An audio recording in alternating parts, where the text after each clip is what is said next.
In 2 weeks, I'll be celebrating 2 years of adult content sobriety. I guess you can call it that. And by that, I mean this. In 2 weeks, it'll be 2 years since I've watched any type of adult content. I want to share with you my true story on one, how I overcame it, and two, what my life has been like since then.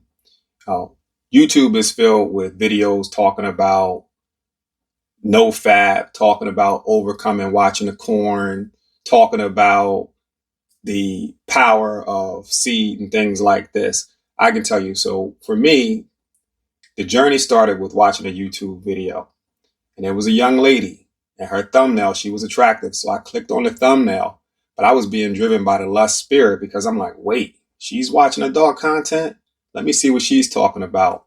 So I clicked on the thumbnail and I started to watch it, but immediately I forgot all about how attractive she was because of her story. And I was captivated. I watched one video, the first video she talked about overcoming a habit of watching adult content and NoFap, her journey. So I watched the second video, then I watched the third video. And by the third video, I had made a decision that I was going to take one full month, not watch any adult content. See, before I had stopped watching pornography for 2 weeks, I would even hide my phone from myself. Now, understand this. I did not watch it every day. I did not watch it hours a day, but I watched it at times when I said I wasn't. In anything that you do that you say you're not going to do and you know that it's a vice, that's an addiction because porn is addictive. It's like a drug. And I just called it what it is. And I meant to say corn because I don't want to give it any power, but you know what I'm talking about. But by the time I watched that third video, getting back to my point, I said, I'm going to watch no content because that means just because I'm not watching videos, I'm not looking at stories, I'm not looking at pictures, nothing. And that was 2 years ago in 2 weeks. And so I have a big milestone to celebrate. Was it easy from the beginning? It wasn't hard. And everybody's story is different. But that decision has been a big difference, made a big difference in my life where I look at sex completely different because I've educated myself. And I'm going to say this, two of the biggest things that the enemy uses in our world to control people is money and sex because people are uneducated in both of those areas by and large. So what is the devil going to use to control people? He uses those two things. They're both very powerful.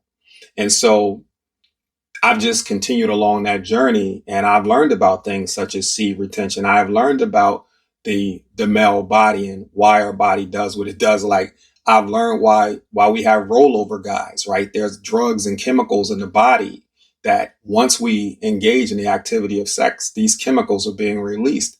I've learned about the female body, things that I've never known, things that they didn't teach us in school, things that we weren't taught in our communities or in our homes because it's adult conversations that need to take place, but because they're not taking place, people are just taken into their experience, but they're not taking education. And I'm going to tell you this, I don't want to make another video, but I can tell you, once you let go of that, your mind expands. If you wanted to, your mind can expand so much because my mind has expanded so much. Not only because I'm an adult male, do you have experience, but now it's also having education. And that's the missing piece. And I want to say this to you for any man or any woman watching this video, trust and believe me, you can be experienced, but if you're not educated, you're not at your peak performance because you can take someone who is educated only but not experienced and they can outperform the experienced person.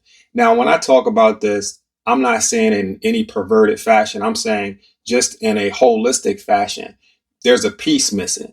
And I think that piece is missing for a reason. There's a piece. So the only way you're going to get that is you have to go get that for yourself. You have to go and you have to seek, you have to knock, you have to ask, you have to do that for yourself. But ask yourself the question, are you as educated in this area as you would like to be? And what has been the impact of not being educated? There's things that I've done since that time. Like I go on fast, sexual fast, where I'm going a couple of weeks, not engaging. I'm a married man, but not engaging by choice. And there are just so many little things and hacks that people can do, and especially men, because we're so visual in our sexual urges, and it's very difficult for men to control their sexual urges.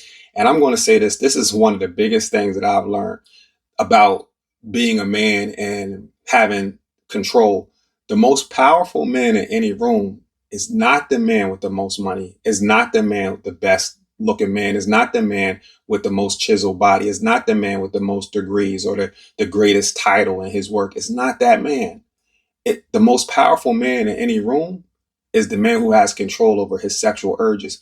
You can place that man in a room with men with all those other attributes, looks, cars, houses, titles, and that man can be in this room with those men and women of virtue and value will gravitate towards this man who has sexual self-control. Because I can tell you this also, I have read biographies of great men, or I guess you can call them, they were great in their field using the gift that God has given them, but holistically, they weren't really great because they all struggle. They all struggle with their sexual urges. There's not one who didn't. I'm talking about great athletes, great artists, great entertainers, great civil rights leaders struggle mightily with their sexual urges. So the greatest man is the man who has control over his sexual urges. He loves himself and he has a healthy love for the world and the people around him.